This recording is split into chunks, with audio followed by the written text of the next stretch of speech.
오늘이 무슨 주일인지 아십니까? 5월 첫 번째 주일은 어린이 주일이었죠. 5월 두 번째 주일은 무슨 주일이었습니까? 어버이 주일이었죠. 5월 세 번째 주일, 지난 주일은 무슨 주일이었습니까? 스승의 주일입니다. 오늘은 무슨 주일일까요? 예, 잘 모르시지요. 오늘은 우리 감리교회에 있어서는 아주 굉장한 그런 주일입니다. 우리 감리교회를 세운 존 웨슬리가 회심한 회심 기념 주일입니다. 1738년 5월 24일 오후 9시 15분 전, 존 웨슬리는 그의 마음속에 많은 불안과 근심 그리고 염려 이런 것들을 안고 올더스테이드에서 열리고 있는 루터교의 아주 자그마한 신앙의 모임, 모라비안 교도들의 성경 공부 모임에 참여하게 되죠. 그리고 그 집회에서 한 청년이 루터의 로마서 번역서에 루터가 서문을 쓴 것이 있습니다. 그 서문을 쓴 것을 읽고 그리스도를 믿는 신앙을 통하여 마음속에서 역사하시는 변화라고 하는 제목으로 그 말씀을 설명하는 것을 듣게 되죠. 그 말씀을 듣는 중에 존 웨슬리의 마음이 벼랑간 뜨거워지게 되는 이런 경험을 하게 됩니다. 이 뜨거움의 모습은 그냥 단순한 뜨거움이 아니었죠. 이 뜨거움은 구원의 확신, 죄 사함의 확신, 예수 그리스도만 의지하겠다고 하는 믿음의 확신, 그 확신이었습니다. 그래서 존 웨슬리는 그 집회가 끝나고 집으로 돌아와 일기장에 이렇게 씁니다. 나는 나의 마음이 이상하게 뜨거움을 느꼈다. 나는 그리스도를 구원을 위해 오직 그리스도만을 신뢰하게 되었다. 그리스도께서 내 모든 죄악들을 제거하셨고 죄와 사망의 법에서 나를 구원하셨음을 확신하게 되었다. 이렇게 일기장에 썼습니다. 올더스테이트에서 이 시험은 존 웨슬리에게 엄청난 변화의 역사를 가져오게 되었죠. 그 이전에는 열심히 신앙생활을 했습니다. 그도 성공회의 목사였습니다. 그래서 열심히 신앙생활했지만 그럼에도 불구하고 그의 마음속에 염려와 근심과 불안과 그리고 믿음의 확신의 부족함, 이것으로 인하여 항상 고민하는 그 모습이 있었죠. 회심 이전에 스팡겐베르그가 이 존 웨슬리에게 이렇게 묻습니다. 당신은 예수 그리스도를 누구라고 생각하느냐? 이렇게 묻습니다. 그러자 존 웨슬리는 나의 구세주입니다. 이렇게 대답하지 못합니다. 인류의 구세주입니다. 이렇게 대답을 하죠. 구세주이시긴 한데 이 세상의 모든 사람들을 구원하시기 위해서 이 세상에 오신 바로 구세주이시긴 한데 나의 구세주, 이렇게 고백하지 못하고 인류의 구세주, 이렇게 고백하죠. 그 다음에 스팡겐베르그가 다시 당신의 구세주임을 믿습니까? 이렇게 묻습니다. 그러자 제발 그렇게 되셨기를 바랍니다. 이렇게 대답을 하죠. 정말 안타까운 그런 모습들이 그의 마음속에 있었던 것이죠. 뿐만 아니라 존 웨슬리의 친구 벨로 목사에게 이렇게 묻습니다. 구원의 확신이 없는데 어떻게 설교할 수 있겠는가? 이렇게 묻습니다. 그는 목사였습니다. 그런데도 불구하고 마음속에 정말 뜨거운 구원의 확신을 가지고 그렇게 설교하고 하나님의 사역을 감당한 그런 모습들이 아니었지요. 얼마나 괴로웠겠습니까? 설교하면서 예수 그리스도께서 우리를 구원해 주신 분이십니다. 하나님이 우리를 구원해 주시기 위해서 예수 그리스도를 보내주셨습니다. 이 설교를 수도 없이 했을 터인데 그의 마음속에는 정작 이 구원에 대한 분명한 확신이 없었던 것이죠. 그래서 구원의 확신이 없는데 어떻게 설교할 수 있겠는가? 그 친구 목사에게 그렇게 묻습니다. 그러자 그 베를로 목사는 이렇게 이야기를 해주죠. 믿음이 생길 때까지 설교하라. 이렇게 얘기를 해줍니다. 믿음이 생길 때까지 설교하라. 내 마음속에 그런 구원의 확신의 역사가 없다고 하나님의 말씀을 선포하는 것, 그것을 중단해서는 안 된다라고 하는 거죠. 하나님의 말씀은 확실합니다. 하나님의 말씀은 하나님의 능력의 역사입니다. 하나님의 말씀은 거짓이 없습니다. 그러므로 인하여 선포할 때에 다른 많은 사람들이 그 말씀을 듣고 구원의 확신을 얻을 수 있는 것이죠. 그것이 하나님의 역사이고 하나님의 말씀의 역사입니다. 내 마음속에 그런 마음이 없다고 설교까지 하지 않아서는 안 된다라고 하는 거죠. 구원의 확신이 생길 때까지 설교하라, 이 말씀을 해주죠. 그때에 이 존 웨슬리는 그 말을 듣고 믿음으로 담대하게 설교하는 그런 모습들이 있게 되죠. 이렇게 그가 사역을 감당하는 그런 가운데도 불안과 두려움, 그리고 믿음의 불확신의 모습들, 이 마음을 가지고 사역을 감당하는 과정 가운데 올더스킷 이 모임에 참여해서 성령의 놀라운 뜨거움의 역사로 회심을 시험하게 됩니다. 그때에 이 존 웨슬리의 신앙의 모습은 완전하게 달라지게 되는 그런 모습들이 있게 되죠. 이제는 더 이상 불안한 신앙의 모습이 아닙니다. 염려하는 신앙의 모습이 아닙니다. 다른 사람에 의해서 끌려다니는 신앙의 모습이 아닙니다. 기쁨과 은혜와 감격 속에 자발적으로 확신 있게 하나님의 사역을 감당해 나가는 그런 사역의 모습이 되었죠. 수천 명이 모이는 광부들, 노동자들, 그리고 농부들에게 나가서 설교하고 그들이 전도합니다. 그 당시에 성공회에서는 성공회 목사가 밖에서, 교회 밖에서 설교하지 못하도록 그렇게 되어 있었습니다. 그래서 존 웨슬리가 그렇게 밖에 나가서 설교하는 그런 모습에 대해서 성공회에서는 제지하는 그런 모습들이 있죠. 그때에 존 웨슬리가 아주 유명한 말을 하죠. 그 말은 세계는 나의 교구다. 나는 어디서든지 설교할 수 있다 라고 하는 것입니다. 교회 안에서만 설교하는 것이 아니라, 실내 안에서만 설교하는 것이 아니라, 내가 있는 어디에서든지 하나님의 말씀을 듣는 사람들이 있는 곳이라면 그 어디에서든지 나는 하나님의 말씀, 복음의 말씀을 증거할 수 있다라고 하는 거죠. 그래서 존 웨슬리는 탄광에도 빈들에도 빈민가에도 어디든지 가서 말을 타고 다니면서 수없이 하나님의 말씀, 구원의 복음을 선포하는 이런 역사가 일어나게 되었죠. 그 결과로 산업혁명으로 인하여 영국 사회가 정말로 타락할 대로 타락했던 그 시대 속에서 존 웨슬리로 인하여 생겨진 감리교를 통해서 이 영국 사회가 완전하게 바뀌어지게 되는 이런 엄청난 역사가 일어나게 되죠. 이것이 존 웨슬리가 체험한 회심의 모습이었고, 존 웨슬리를 통해서 나타나게 된 회심의 결과였습니다. 그러면 이 회심이라고 하는 것이 어떤 것일까라고 하는 거죠.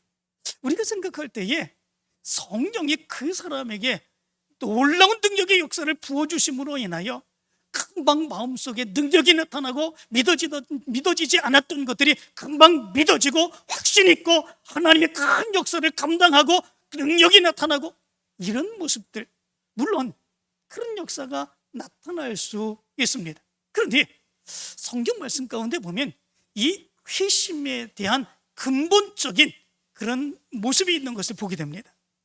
에스겔서에 보면 이런 말씀이 기록됩니다. 하나님의 백성, 이스라엘 백성들이 하나님의 말씀대로 살지 않습니다. 하나님의 뜻대로 살지 않습니다. 강포, 온갖 죄들, 살인, 우상숭배, 강간, 학대, 약탈, 이런 것들로 인하여 하나님의 영광을 가리우는 이런 모습들이 이스라엘 백성들에게 있게 되죠. 그때 하나님께서 에스겔 선지자를 통해서 이렇게 말씀을 하십니다. 주 여호와의 말씀이니라. 이스라엘 족속아, 내가 너희 각 사람이 행한 대로 심판할지라. 너희는 돌이켜 회개하고 모든 죄에서 떠날지어다. 그리한즉 그것이 너희에게 죄악의 걸림돌이 되지 아니하리라. 이렇게 말합니다. 여기 말씀 가운데 보면 너희는 돌이켜 회개하고 이렇게 말씀하고 있습니다. 이 돌이킨다라고 하는 말, 이 말이 회심이라고 하는 말입니다.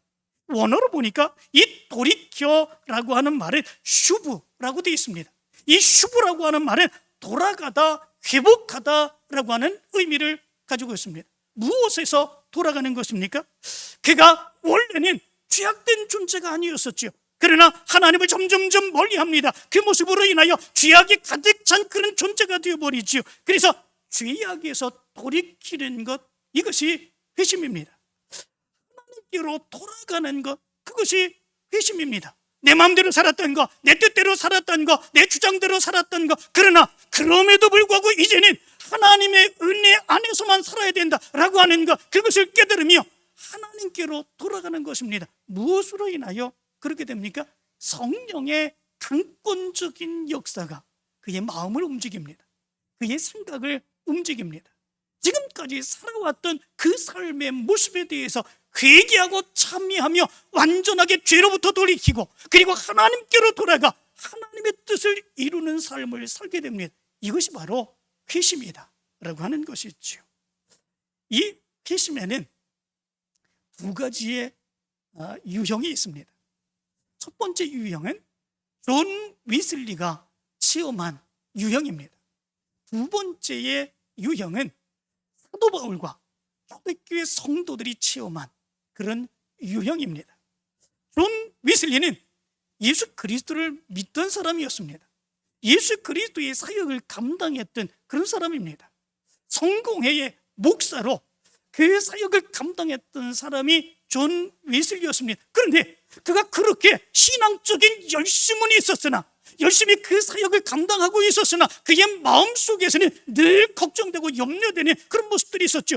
구원의 확신은 없습니다.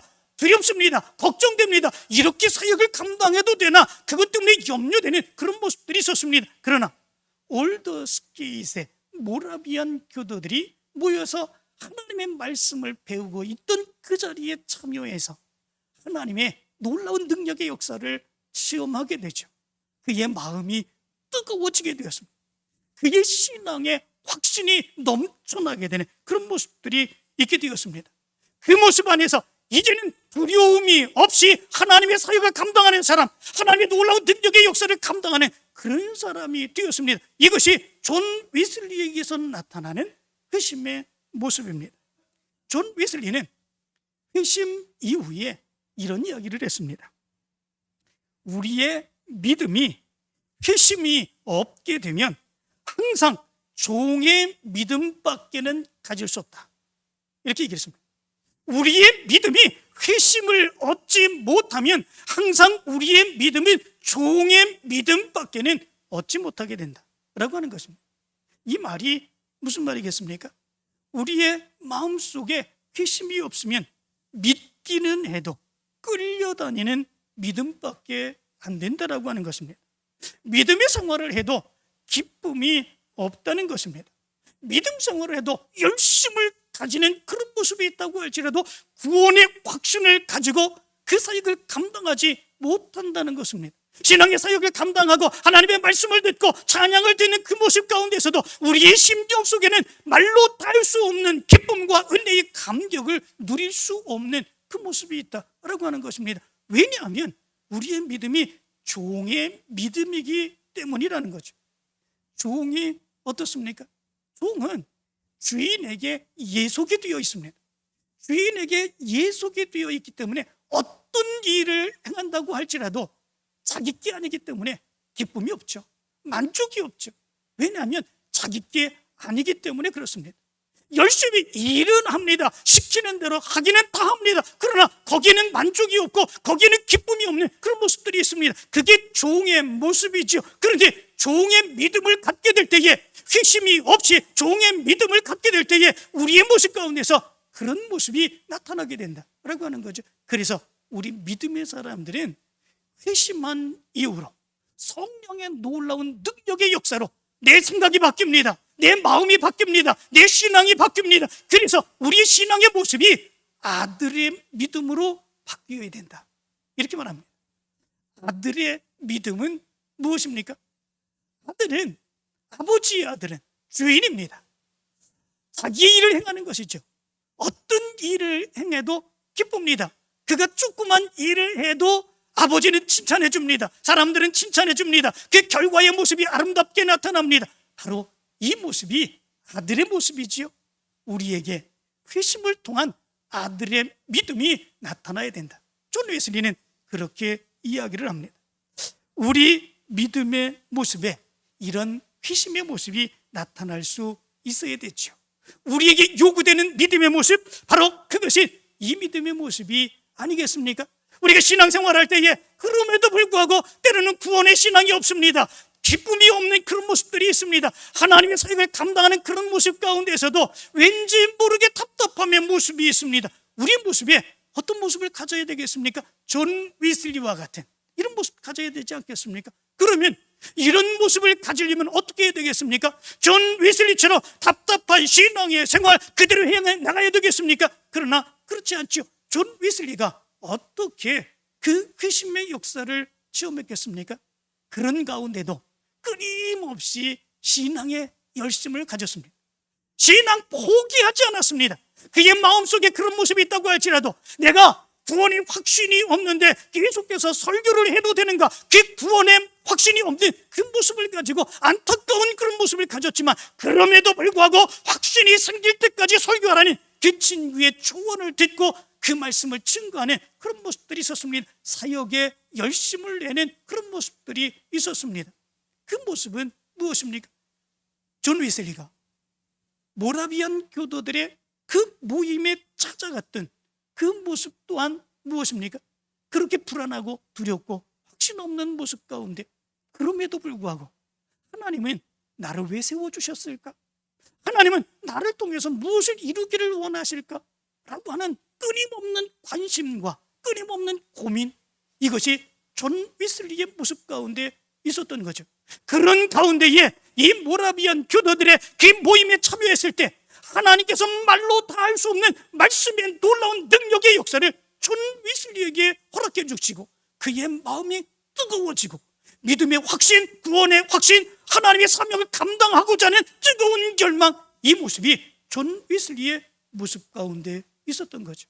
여러분들에게도 이 회심의 역사가 있게 되길 간절히 축원합니다. 믿음의 뜨거움이 없으십니까? 믿음의 확신이 없으십니까? 내가 이렇게 계속 신앙생활 해도 좋은가 생각되는 그런 모습들이 있습니까? 그러면 존 웨슬리의 마음을 가지시기를 바랍니다. 끊임없이 기도하시길 바랍니다. 끊임없이 말씀에 대한 염려, 그리고 끊임없이 말씀에 대한 관심을 가지시기를 바랍니다. 그리고 하나님이 나를 통해서 어떻게 역사하실까? 그것에 대한 관심을 가지고 끊임없이 믿음의 열정을 가지시기를 바랍니다. 하나님이 역사해 주실 줄 믿습니다. 하나님이 여러분들의 마음에 성령을 통해서 터치하게 될 때, 하나님이 여러분들의 생각 속에 성령의 놀라운 능력으로 여러분들의 마음과 생각을 지켜주실 때 하나님은 변하게 해주실 줄로 믿습니다. 하나님의 능력의 역사 체험하게 해주실 줄로 믿습니다. 두 번째, 회심의 유형이 있습니다. 그것은 전혀 하나님을 믿지 않았던 사람이 갑자기 하나님의 역사로 인하여 그의 모든 것을 버리고 하나님을 믿고 예수 그리스도를 믿는 사람으로 바꿔지게 되는 것입니다. 사도 바울이 바로 그랬죠. 사도 바울은 예수 그리스도를 믿던 사람이 아니었죠. 오히려 박해하던 사람 아니었습니까? 그것도 다메섹으로 대제사장에게 공문을 받아서 다메섹에 있는 예수 그리스도를 믿는 사람들을 박해하고 잡아오기 위하여 가던 사람 아니었습니까? 그러던 중에 이 다메섹에서 빛으로 오신 예수님을 만나죠. 예수님께서 사울에게 이렇게 말씀합니다. 사울아, 네가 어찌하여 나를 박해하느냐? 그때 사울이 이렇게 대답합니다. 주여, 누구시니까? 예수님이 대답하죠. 나는 내가 박해하는 예수라. 빛으로 오신 예수님, 그리고 말씀으로 들려주시며 예수님이 살아계시고 예수님이 역사하신다고 하는 사실을 다메섹에서 분명하게 보여주시죠. 그리고 그의 눈이 멀게 됩니다.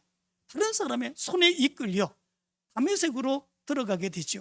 그리고 아나니아라고 하는 선지자에게 안수를 받을 때 그의 눈에 비늘 같은 것이 떨어져 나가게 되는 그런 모습들이 있게 되고 그의 눈이 보이게 되죠. 그런데 놀라운 것은 그의 눈에 비늘 같은 것이 떨어져 나가고 난 뒤에 그냥 육체적으로 보이는 것만이 아니라 그의 영적인 눈도 떠지게 되는 이런 역사가 일어나게 되죠. 이제는 예수 그리스도를 핍박하고 박해하던 그 사람에서 영적인 눈이 열리게 되니까 이제는 그의 삶이 완전히 바뀌어지게 되는, 회심하게 되는 그런 역사가 일어나게 되죠. 그리고 그 즉시로 예수는 하나님의 아들이라 선포하는 이런 역사가 일어나게 되죠. 오늘 성경 말씀 가운데 보면 바로 이렇게 말씀합니다.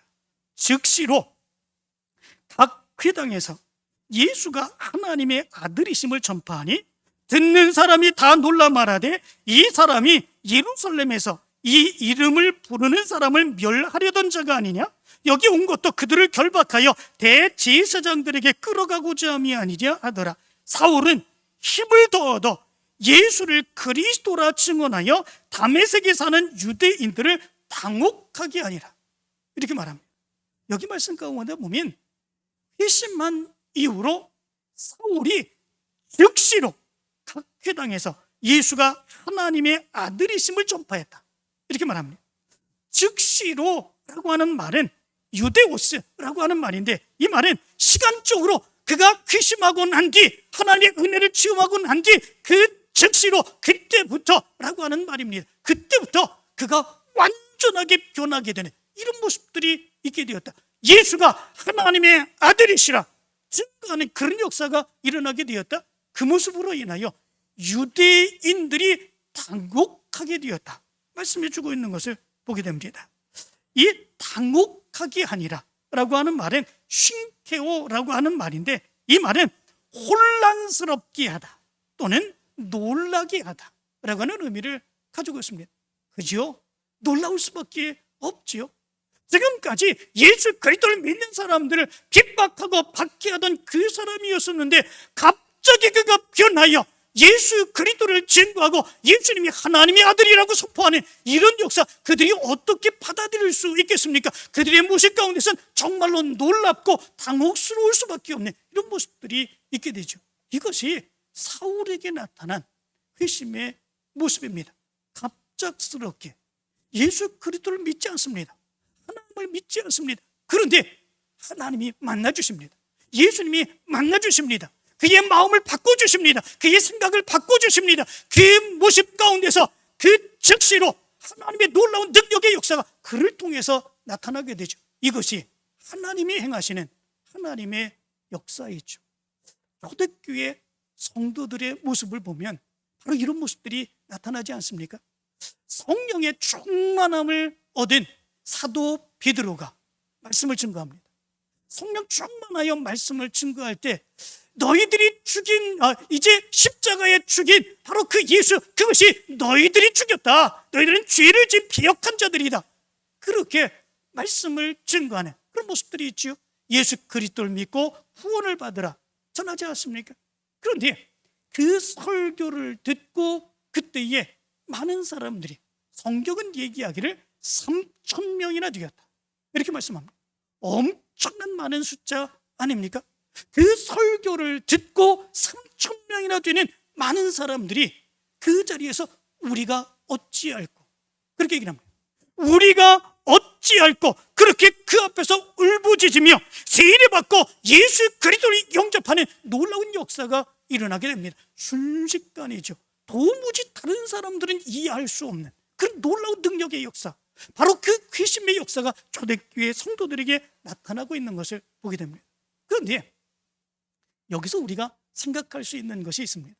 그것은 뭐냐면 회심의 모습 가운데서는 예수 그리스도를 믿는데 구원의 확신이 없다가 구원의 확신의 역사가 나타났든지 아니면 예수 그리스도를 믿지 않는 가운데 하나님의 놀라운 역사로 예수 그리스도를 믿고 하나님의 사역을 감당하는 그런 역사가 나타나든지 바로 그 회심에는 공통된 것들이 있는데 그것은 뭐냐면 그 사람의 삶이 변한다 라고 하는 것입니다. 회심하면 그 사람의 삶이 변합니다. 존 위슬리도 그 사람의 삶이 변하고 그를 통해서 놀라운 역사가 일어났습니다. 또 바울도 그 사람의 삶이 완전하게 변하고 그를 통해서 엄청난 복음의 역사가 일어나게 되었습니다.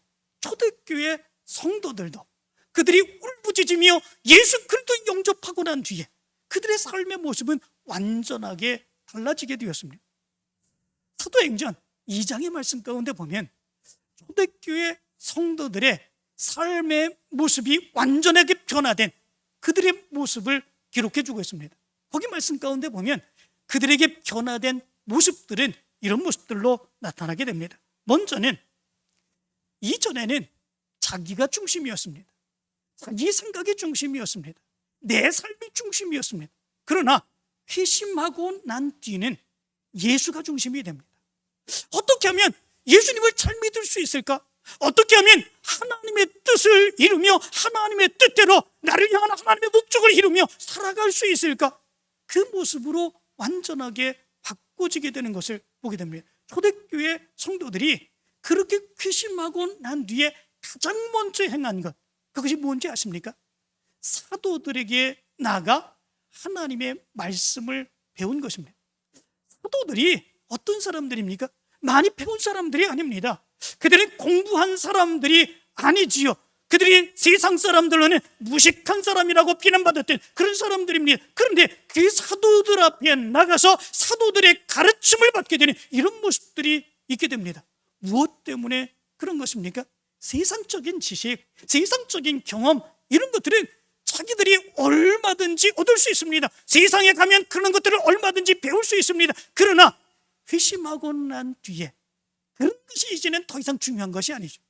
더 중요한 것이 있습니다. 그것은 뭐냐면 하나님의 말씀입니다.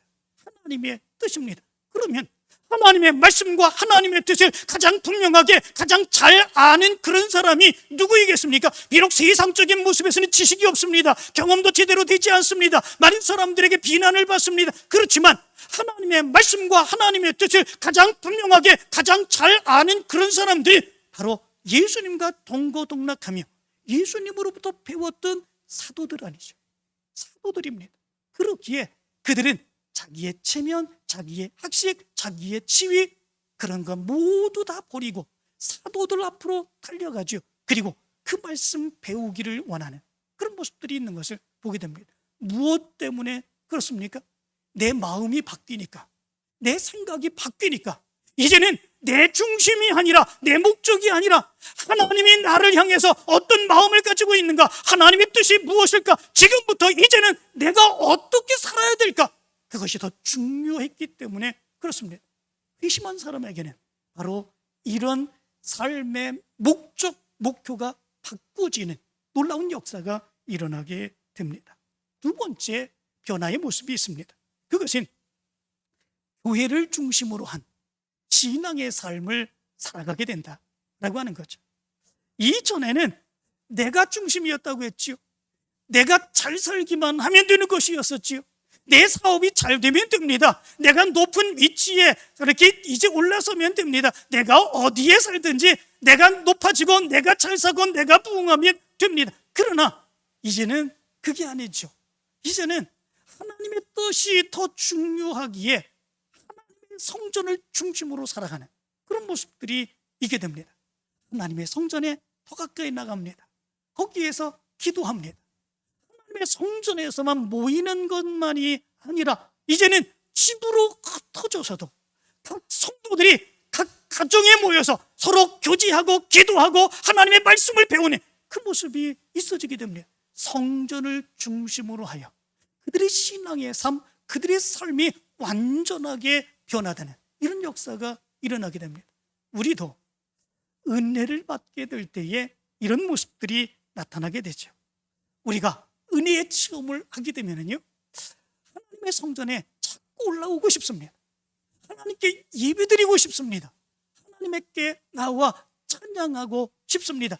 하나님께서 원하시는 일 나도 감당하고 싶습니다. 내가 무엇인가 하나님의 사역을 감당할 것이 없나, 그것을 생각하면서 하나님의 성전에 나오는 이런 모습들이 있습니다. 하나님의 성전에서 나와서 함께 있는 것, 성도들과 함께 지내는 것, 그것이 그 어떤 것보다 행복한 그런 모습들이 있습니다. 그것이 무엇입니까? 바로 그것이 은혜의 체험이며 그것이 우리의 심령 속에 역사하시는 성령의 놀라운 역사로 인하여 회심한 모습들이죠. 우리의 삶의 모습이 이렇게 변화되는 역사가 일어난다라고 하는 것. 세 번째 모습이 있습니다.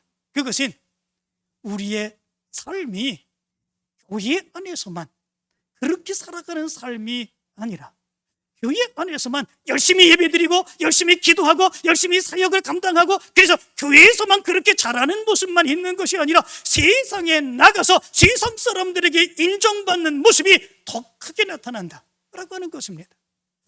교회에서 열심으로 신앙생활하던 그런 사람들이 세상에 나가서 세상의 일들을 더 열심히 합니다. 더 신실하게 살아갑니다. 그 사람들에게 인정받는 삶으로 살아가게 됩니다. 그래서 그 세상 사람들이 얘기하죠.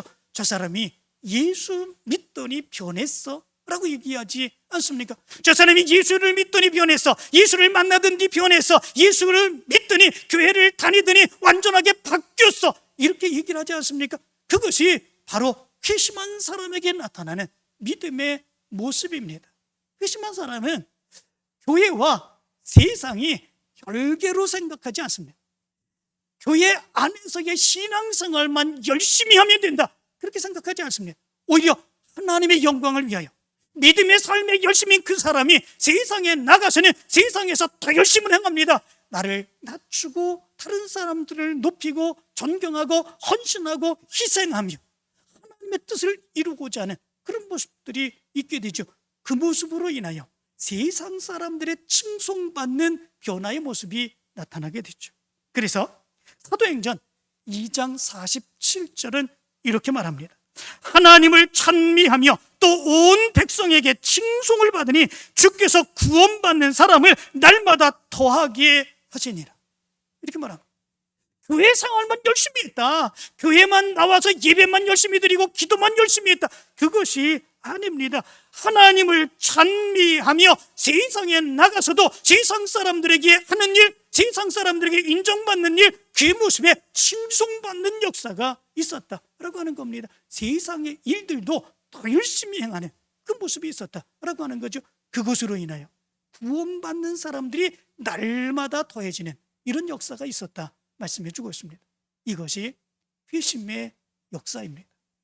회심에는 반드시 변화가 따르게 되어 있습니다. 그의 삶이 변합니다. 그의 마음이 변합니다. 그의 생각이 변합니다. 그가 행하는 것이 변합니다.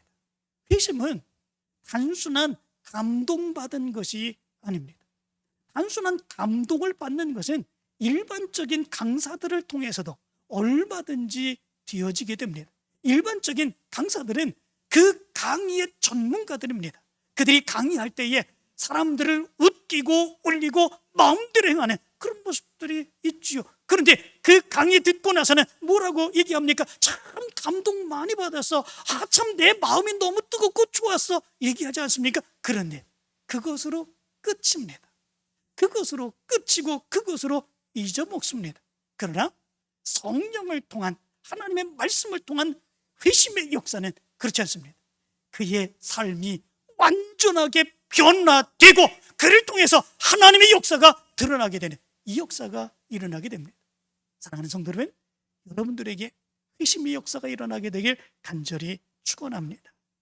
오늘은 존 웨슬리 회심 284주년입니다.